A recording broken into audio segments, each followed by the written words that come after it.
46।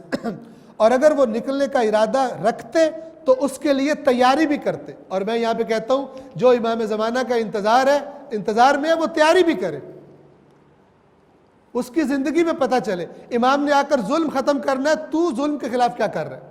इमाम ने आके करप्शन ख़त्म करनी है, रिश्वतें ख़त्म करनी है, तू खुद तो नहीं खा रहा। इमाम ने आके झूठ ख़त्म करना है, तू खुद तो नहीं झूठा। इमाम ने आके कुफ़ार मुशरिकों के सामने सर झुकाने को ख़त्म करना है, तूने तो नहीं झुकाया हुआ।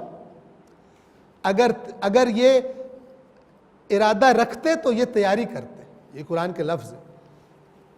और मैं क्या कह रहा हूँ इसी आयत से लेकर कि अगर इमाम के मुंतज़िर होते तो तैयारी करते, ना कि सिर्फ बैठ के दुआएं मांगते और फिर बेईमानियां भी साथ कर रहे हैं और परवाही कोई नहीं मुआशरे में क्या हो रहा है, किस मुआशरे में इमाम आएंगे, कोई ज़मीना साजी नहीं कर रहे, सिर्फ इंतज़ार में। यानी आएंगे इमाम, अल्लाह और इमाम ज़माना लड़ेंगे, हम यहाँ बैठे हैं, बनी इसराइल वाली हरकत। जो मोमिन है वो तैयार रहता है कि आज अगर आ जाए तो मैं कहाँ खड़ा हूँ, मैं क्या रिपोर्ट दूंगा अपनी गुज़श्ता ज़िंदगी की इमाम को कि मैंने क्या किया है, कैसी ज़िंदगी गुजारी है, और अब मैं तैयार हूँ आपके साथ जाने के लिए। आएंगे तब भी रिपोर्टें आ जाएंगी, शुगर हाई होने की, ब्लड प्रेशर, या बहाने आ जाएंगे, पता नहीं ये बंदा ठीक भी है कि नहीं, कोई और ना हो, फ्रॉड ना हो रहा हमारे साथ, नहीं पहचान पाएंगे। हकीकी मोमिन ही पहचान पाते हैं।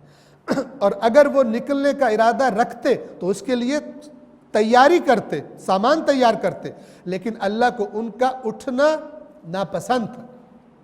इन बेईमान ये जाएंगे भी तो खराब ही करेंगे, लश्कर बाकियों को भी बुज़दिल बनाएंगे, इसलिए उसने इन्हें हिलने ना दिया और कह दिया गया कि तुम बैठने वालों के साथ बैठे रहो, जो पीछे बैठ रहे जिन्होंने, तुम बैठे रहो, तुम साथ आओ ही ना।